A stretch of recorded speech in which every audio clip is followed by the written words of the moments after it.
What's going on, everybody? Jeremiah, Auditors of America. Today we're doing a First Amendment audit. It's a military installation, but it's like not a base. It's just a headquarters office building. So we're going to see if they respect our First Amendment rights. And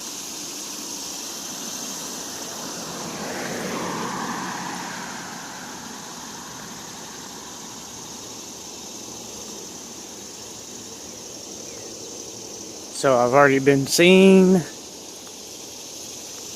I'm going to keep the camera going as I walk up through here, just in case.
I'll give you a shot of the sign.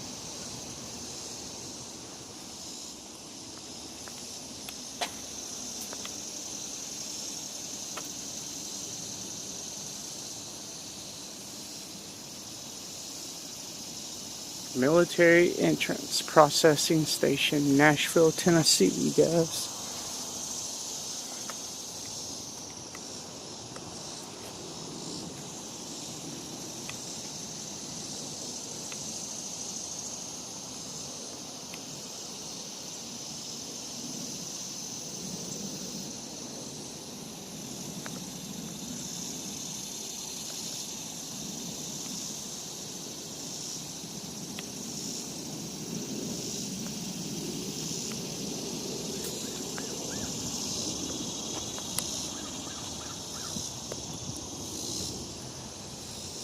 Commander, Nashville, MEPS, MEPS.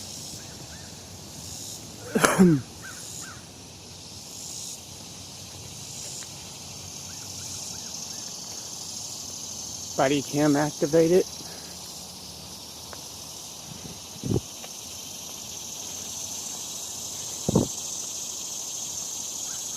Let's see how it goes around here.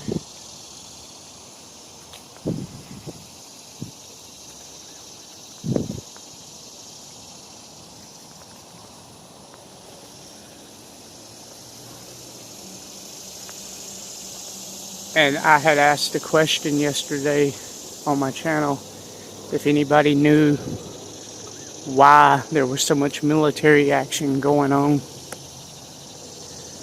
around my area. And I found out they're playing war games. So, yeah. Which I think should be not allowed when you're over populated areas.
There's either a cop or a security guard.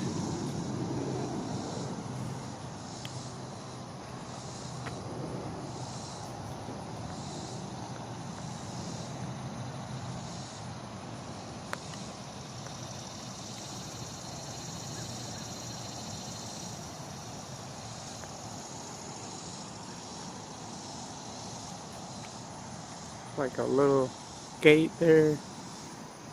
I'm assuming they got plenty of parking. It goes way up in there.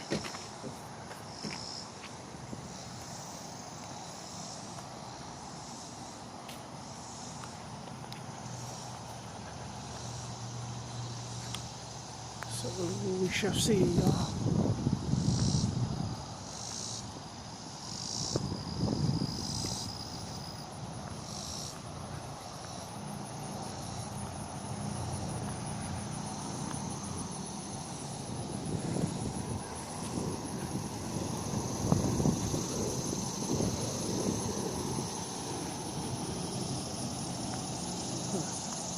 Pretty big building.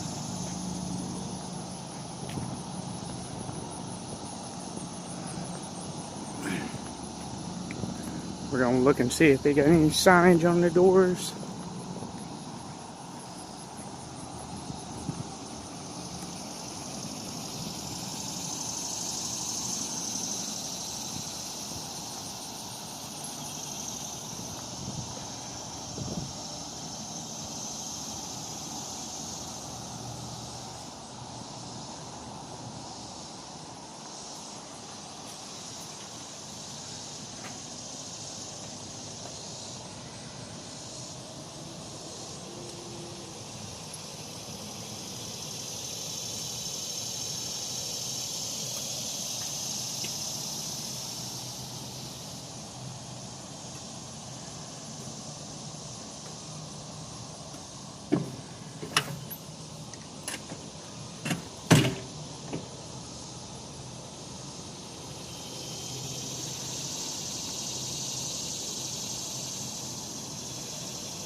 Department of Defense, guys.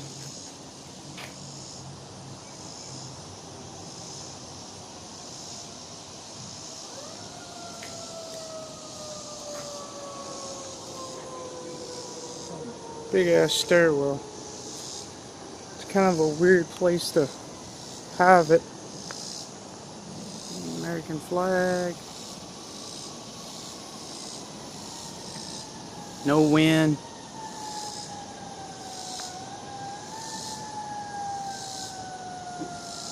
Time and temperature check. It is 10 a.m. and it's currently, I think, 85. Normally I try to get y'all a good flag shot with the wind blowing, but there's no wind right now.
I got security looking at me on the phone.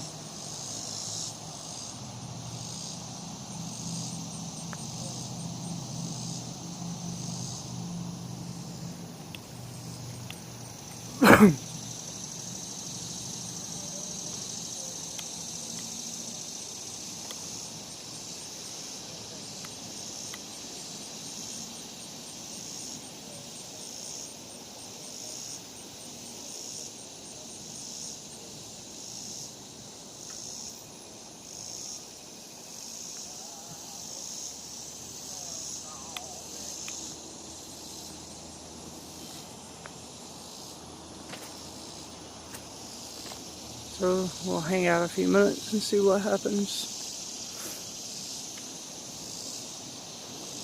They got motorcycle parking there. Place is really secluded back here. I mean, you would never know it was here unless you were actually looking for it.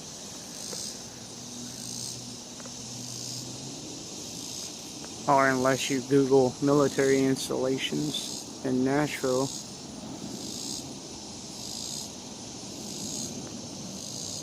It's a big building, guys. That security guard's still staring at me, y'all.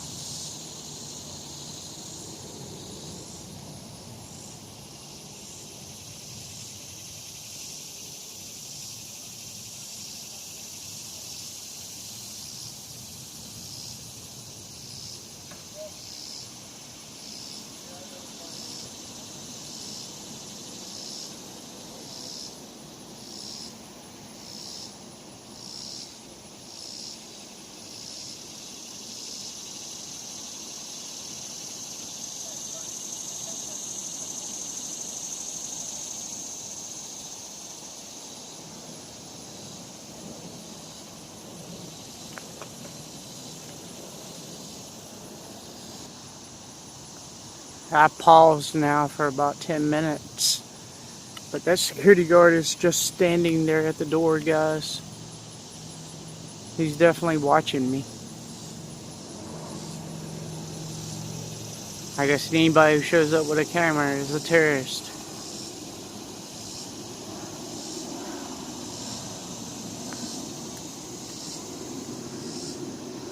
And I told God, thank you for your service, because some of them actually do join thinking they're really fighting for our rights. But I would say after they come home and after going to war, they realize they're fighting for the politicians, not me and you.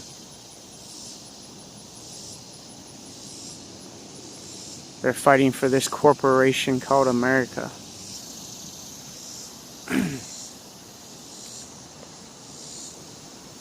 I'll give the cops enough time to come if they're coming. This is Metro, so they may get educated on the phone, but I don't know, so we'll see.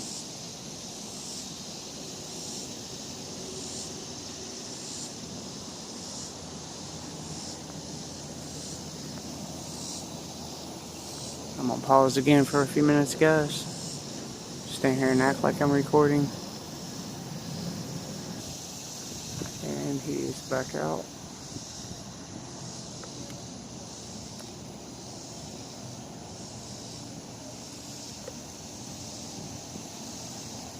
He's talking about me.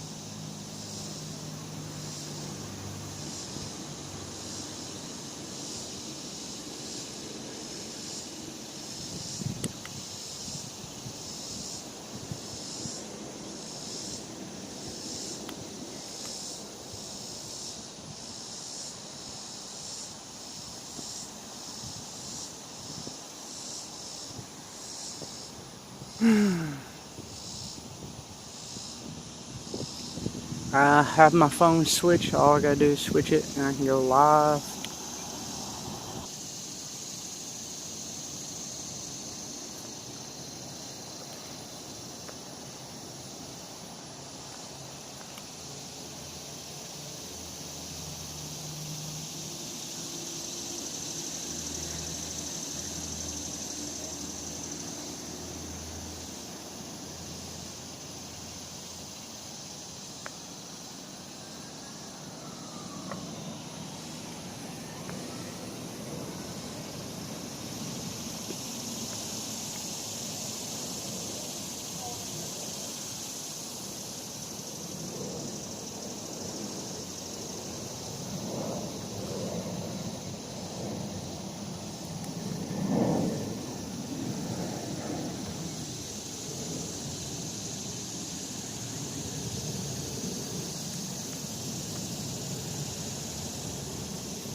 Good, and you?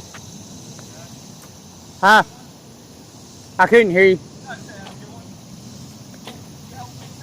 Oh no, I'm just getting some video for a little bit of video. Do you need any like orientation of what's what, what's where? No. What is this place exactly? It's the military entrance processing station. So y'all do what here? So it's the so every recruit that's entering the military, they'll go to a recruiting office and they'll begin the engagement there. Yeah. And then they come here to do testing and physicals. Oh, so this is where they do all that stuff. Yep. Oh, that's cool. Yeah, I was doing a story on it and somebody told me about it and was like, hey, you know, you cover this place, you know. So I was like, hey, okay. But I wasn't quite sure. I seen that, you know, it said military entrance station, but I didn't know what it meant. Anybody trying to enter the service, any of the branches, they come here and they do their testing physicals and make sure their contracts are in order before actually shipping off to boot camp or basic or anything like that. That's cool. Yeah, actually, probably the worst day to come film because we don't ship anybody on Fridays, but other days you would get to see people actually enlisting outside and shipping off to basic or boot camp wherever they're going. Oh, really? Mm-hmm. Well, then I'll have to come back. Yeah, absolutely. What's your name? Captain Lanuski. I'm Jeremiah. Yeah, nice to meet you. Nice to meet you. Absolutely. I'll give you a card. Hey, man, I appreciate it. Yep. But yeah, no. Obviously, public domain, so everything around the building is, feel free to film.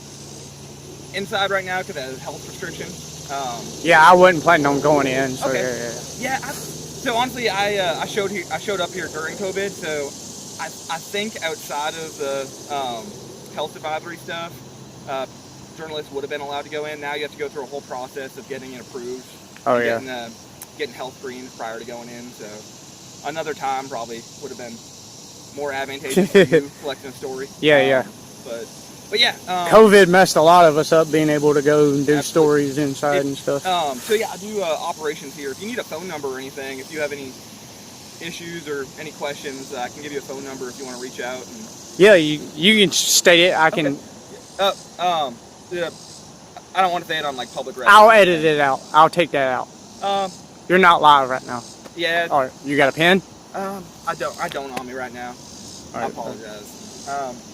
Yeah, I just don't want to say it on camera. I apologize. Okay, that's cool. No, I never put nobody's phone numbers and stuff in. And I understand that. It's not that I wouldn't trust you or anything. Yeah. It's just something I don't want to say. Oh, I understand. But no, I appreciate it. Hey, I'll be back shortly, so. Okay, cool. Awesome. All right. Have a good one. Yep, you too, man. It's cool, too. It's getting hot out. Yeah, it is.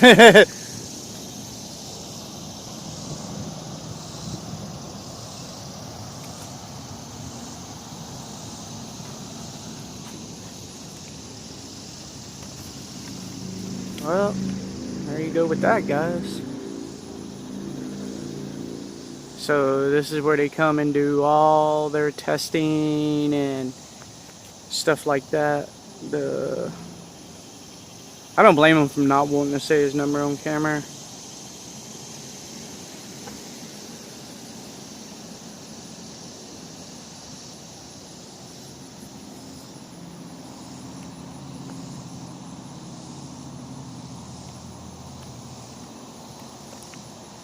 But like he said just then, everything outside is public domain, parking lot, sidewalk up there. So yeah, I believe that they called got educated, and that's why he came out and said it was okay. So there you go, guys. He was quite professional. He didn't have to talk to me. He did. I'm sorry, guys, if I didn't have the camera directly on him. I was trying to keep eye contact with the man because, you know, when I talk to people, I always look them in their eyes. And he stopped right down there, guys. He's literally stopped right there. Probably looking at my card.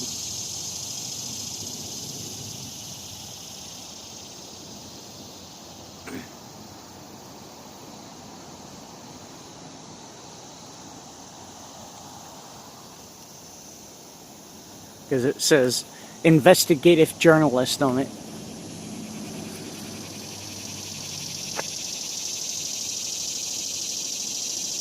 Focus.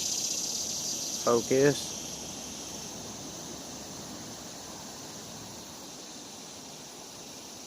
It's not gonna focus, guys.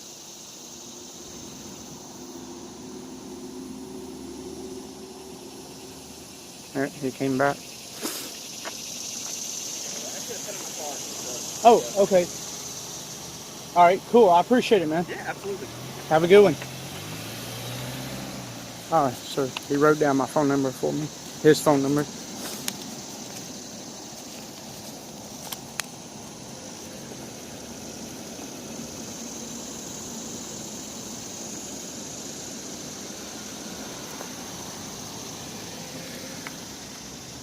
That was cool.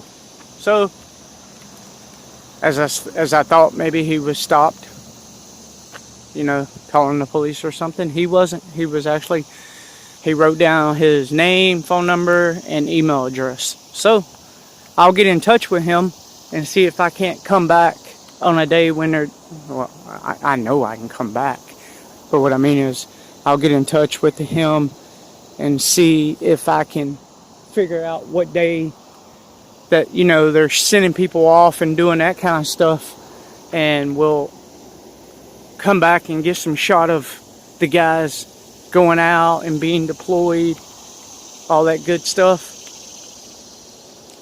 So I guess I'm gonna call it a pass, guys, and I'm gonna move on to my next location.